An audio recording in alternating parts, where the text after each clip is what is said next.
নমস্কার বন্ধুরা, ড্রিম গার্ডেনে আপনাদের প্রত্যেককে স্বাগত। বেশ কিছুদিন ধরেই আমার কাছে একটা অনুরোধ আসছিল যে দাদা, মাটির যে মিডিয়া সেই মাটির মিডিয়াতে আমরা কিভাবে গোলাপ গাছ লাগাবো। আজকে সেই নিয়েই আমি একটা ভিডিও করে দিচ্ছি এবং আপনাদের দেখিয়ে দিচ্ছি যে মাটিতে গোলাপ গাছ কীভাবে লাগাতে হয়, একেবারে সম্পূর্ণ পদ্ধতি।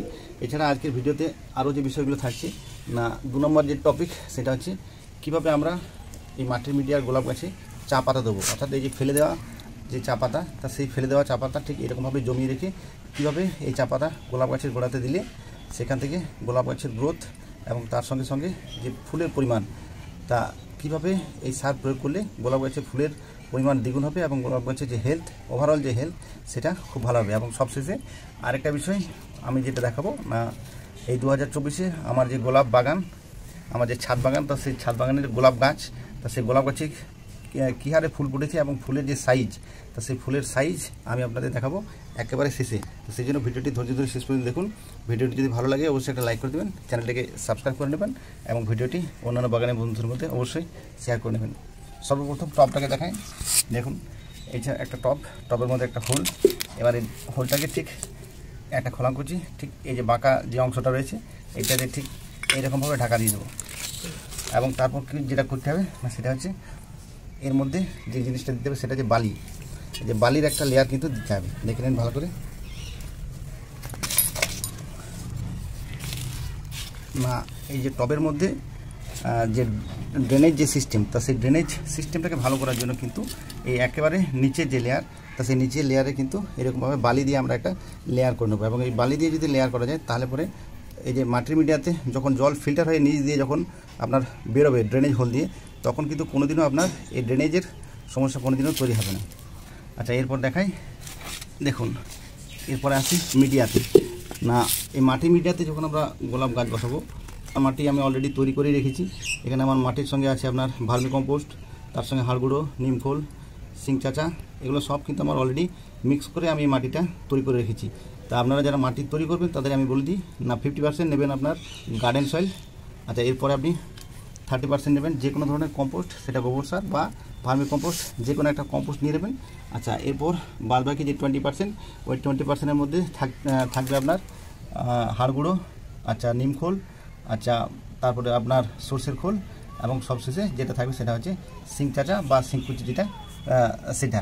এইটা নিয়ে কিন্তু মাটিটাকে চেষ্টা করবেন আগে থেকে যদি রেডি করে রাখতে পারেন, বিশেষ করে যদি 2 সপ্তাহ আগে যদি মাটিটা রেডি করা থাকে তাহলে কিন্তু সব থেকে ভালো হয়। সবশেষে আরেকটা যে জিনিস এর সঙ্গে মেশাতে হবে সেটা হচ্ছে আমরা যে বাড়ি তৈরি করা যে মোটা দানা যে বালি, অর্থাৎ বালি চালার পর যে মোটা মোটা যে গ্র্যাভেলস যেগুলো থাকে সেগুলো যদি মেশাতে পারেন তাহলে কিন্তু সব থেকে ভালো হয়।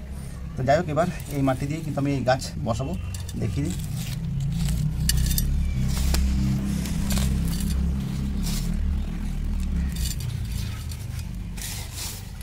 এবার সম্পূর্ণ টব কিন্তু আমি মাটি ভরবো না, দেখিয়ে দিচ্ছি।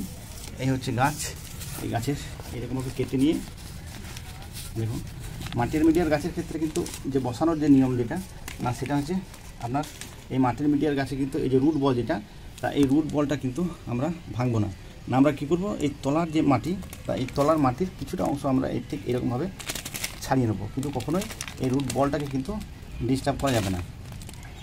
তা এরকমভাবে অল্প অল্প করে এই মাটিটা নিয়ে আপনার ফেলে দিতে হবে, কারণ দীর্ঘদিন ধরে নার্সারিতে এই মাটিটা একেবারে গাছের শেকড়গুলো জমে আছে। তো দেখুন, মাটিটা হালকা হালকা ছাড়িয়ে দিলে শেকড়গুলো দেখা যাচ্ছে। তা ঠিক এরপরে যেটা করব না, এটা হচ্ছে আপনার বার্ড ইউনিয়ন। তা এই বার্ড ইউনিয়নের ঠিক এই পর্যন্ত, এই বার্ড ইউনিয়ন যেটা, এটা কিন্তু মাটির উপরে থাকবে। এটা কিন্তু ভালো করে লক্ষ্য করবেন না, যখন আমরা গাছ বসাবো এই বার্ড ইউনিয়ন যেটা, এটা কিন্তু কখনোই আমি মাটি দিয়ে ঢাকা দিয়ে দেবো না, দেখে নিন। আর গাছ বসানোর পর মোটামুটি প্রায় 4 আঙুল জায়গা যেন উপরে ফাঁকা থাকে তবে। তা এরকমভাবে বসানো হয়ে গেল। এবার বসানোর পর আমি এটাকে ভালো করে মাটি ঢাকা দিয়ে দেবো। দেখুন,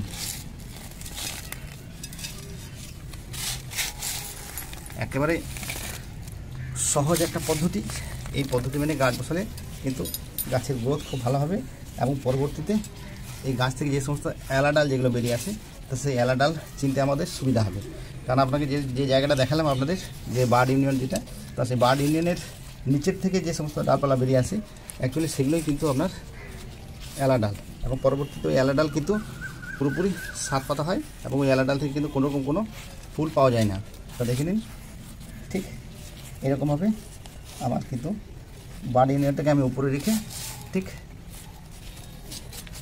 দেখুন প্রায় 2 থেকে 3 আঙুল পর্যন্ত গ্যাপে রেখে আমি গাছ আমার বসানো হয়ে গেছে।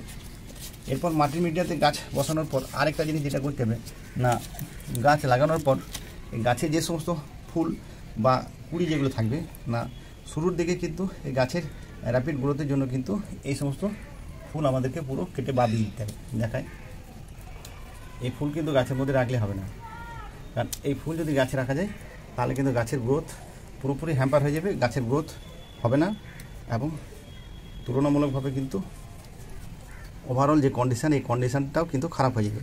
তাহলে যত কুড়ি ছিল এবং যতগুলো ফুল ছিল সব কিন্তু আমি কেটে দিয়েছি। তাহলে মোটামুটি আমার গাছ লাগানো কমপ্লিট। এরপরে আমি এর উপরে শুধু জল দিয়ে দেবো। ওর সঙ্গে আরেকটা কথা বলে রাখি না, এই যে নতুন গোলাপ গাছ যেটা ছোটো সাইজের যে গোলাপ গাছ, এই ছোটো সাইজের গোলাপ গাছ কিন্তু আমরা বড় মাপের কোনো টবে বসাবো না। মোটামুটি 6 থেকে 8 ইঞ্চি সাইজের যে টব পাওয়া যায় তা সেই 8 ইঞ্চি সাইজের টবের মধ্যে কিন্তু এই গাছকে আমাদের বসাতে হবে এবং পরবর্তীতে গাছের গ্রোথ যখন আস্তে আস্তে ভালো হবে তখন 1 বছর পর এই 8 ইঞ্চি থেকে চেঞ্জ করে এই গাছকে আমি আবার 10 ইঞ্চি টবে রিপোর্ট করব। আর শুরুর দিকে এই গাছকে যে খাবার দেবো, মোটামুটি গাছ প্রতিস্থাপন করার 4 দিন পর থেকে এই গাছকে পাতলা করে সর্ষের খোল পচানো যে জল তা সেই সর্ষের খোল পচানো জল কিন্তু দিতে হবে।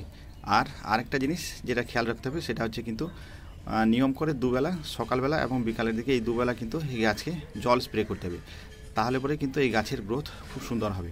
আচ্ছা, এরপরে যে দ্বিতীয় ধাপ যেটা আমি বলেছিলাম অর্থাৎ ফেলে দেওয়া যে চা পাতা, তা সে ফেলে দেওয়া চা পাতা গোলাপ গাছে কীভাবে আমরা প্রয়োগ করব না, আমরা প্রত্যেকেই জানি গোলাপ গাছ অ্যাসিডিক সয়েল পছন্দ করে। তা সেই জন্য মাটিতে যে অ্যাসিডের যে মাত্রা, অর্থাৎ গোলাপ গাছে মাটির মিডিয়ার গোলাপ গাছে অ্যাসিডের যে মাত্রা সেটা হচ্ছে 6.6। তা সেই অ্যাসিডের যে মাত্রা, তা সেই অ্যাসিডের মাত্রা বজায় রাখার জন্য কিন্তু আমাদের এই যে চা পাতা, এই চা পাতা কিন্তু একটা গুরুত্বপূর্ণ ভূমিকা পালন করে। তা সেই জন্য আমরা কী করব না, আমাদের যে ফেলে দেওয়া যে চা পাতা যেটা আমি আপনাদের দেখালাম না, ঠিক এই যে চা পাতা, এই চা পাতা একটা জায়গাতে আমরা জমা করে ঠিক মোটামুটি গাছ অনুযায়ী এইরকম আমরা 1 মুঠো করে, এই দেখুন 1 মুঠো করে এইরকম চা পাতা সারা গাছের চারিদিকে মাটির সঙ্গে কিন্তু আমরা এইভাবে গোড়াতে মিশিয়ে দেবো। কারণ এই চা পাতার মধ্যে কিন্তু প্রচুর পরিমাণে বন্ধুরা নাইট্রোজেন আছে। তা এই নাইট্রোজেন আপনার গাছের যে গ্রোথ, এই গাছের গ্রোথের জন্য কিন্তু একটা অত্যন্ত গুরুত্বপূর্ণ একটা কিন্তু আইটেম। তা সেই জন্য এরকমভাবে কিন্তু যদি আমরা চা পাতা সংগ্রহ করে যদি আমরা গাছের, বিশেষ করে গোলাপ গাছের গোড়াতে এইভাবে আমরা যদি দিতে পারি তাহলে সেটা কিন্তু এই গাছের র্যাপিড গ্রোথের সঙ্গে সঙ্গে গাছে যে ফুল আনার যে প্রবণতা এটা কিন্তু 2 থেকে 3 গুণ হারে বন্ধুরা বাড়িয়ে দেবে। আচ্ছা, এরপর আজকের ভিডিও যে শেষ পয়েন্ট যেটা, অর্থাৎ আমার বাগানে যে সমস্ত গোলাপ গাছ আমি লাগিয়েছি মাটির মিডিয়াতে যে গাছ আছে আমার, তা সেই গাছগুলো আমি আপনাদের একবার ভালো করে দেখিয়ে দিই। দেখুন মাটির মিডিয়ার গাছ হলেও এই গাছগুলো কত সুন্দর হয়ে আছে, গাছের গ্রোথ কত ভালো, এবং শুধু তাই নয় গাছের গ্রোথের সঙ্গে সঙ্গে একটা গাছের ভলিউম দেখুন কি বিশাল সাইজ হয়ে গেছে এই গাছ। কিন্তু শুনলে অবাক যাবেন, এই গাছ সবই কিন্তু মার্চ মাসে লাগানো আমার গাছ। 2-1টা গাছ পুরনো গাছ ছিল, কিন্তু বেশিরভাগ গাছই আমার মার্চ মাসে লাগানো গাছ। কিন্তু মার্চ মাসে লাগানো গাছ হলেও কিন্তু দেখুন এই গাছের একটা গাছের চেহারা দেখুন কি বিশাল বিশাল গাছ হয়েছে।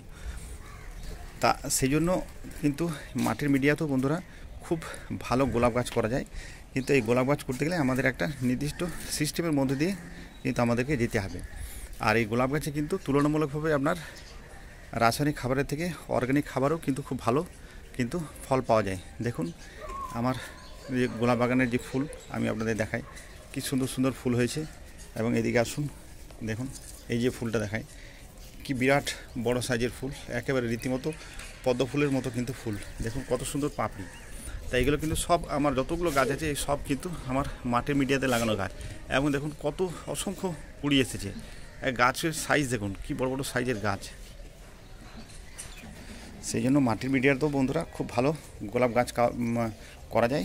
এর জন্য প্রয়োজন আমাদের একটুখানি ধৈর্য, কারণ তুলনামূলকভাবে কিন্তু মাটির গাছের মুভমেন্ট একটু দেরি করে হয়। সিন্ডারের গাছে যেরকম আপনি খাবার দেওয়ার পর ইনস্ট্যান্ট যে রেজাল্ট পাওয়া যায়, কিন্তু মাটির মিডিয়াতে একটু লেট মুভমেন্ট হয়। আমার এই গাছটিকে দেখুন, অন্যান্য গাছে যখন কুড়ি চলে এসছে, কিন্তু এই গাছে এখনও পর্যন্ত কত সুন্দর গ্রোথ এখনও চলছে। দেখুন এক একটা এই যে একেবারে ডালের যে ডগাতে দেখুন কত নতুন নতুন ব্রাঞ্চ এসছে। দেখুন তা কিছু কিছু গাছ আছে একেবারে কিন্তু ইনস্ট্যান্ট গ্রোথ হয়েছে, আবার কিছু গাছ আছে এই গাছের কিন্তু একটু লেট মুভমেন্ট হয়েছে, কিন্তু লেট মুভমেন্ট হলেও এই গাছের গ্রোথ কিন্তু একেবারে চোখে পড়ার মতো। দেখুন কত নতুন নতুন সোর্স বেরিয়ে এসছে। তা যাই হোক, মাটির মিডিয়া তো ঠিক যেমন আমি বললাম এরকম ধরনের একেবারে জৈব খাবার, এই চায়ের পাতা, সর্ষের খোল ভেজানো জল, আচ্ছা তারপরে আপনার ঘুঁটে ভেজানো জল ইত্যাদি বিভিন্ন ধরনের যে সমস্ত অর্গানিক খাবার, বিশেষ করে আপনার ভার্মি কম্পোস্ট বা গোবর সার, এই সমস্ত প্রয়োগ করেও কিন্তু এত সুন্দর গোলাপ গাছ বন্ধুরা করা যায়। আশা করব আপনারাও এরকম ধরনের মাটির মিডিয়াতে এত সুন্দর গাছ করতে পারবেন। তা এই আশা রেখেই আজকের এই ভিডিওটি এখানে শেষ করছি। ভিডিওটি ধৈর্য ধরে শেষ পর্যন্ত দেখার জন্য অসংখ্য ধন্যবাদ। ভালো থাকবেন, সুস্থ থাকবেন।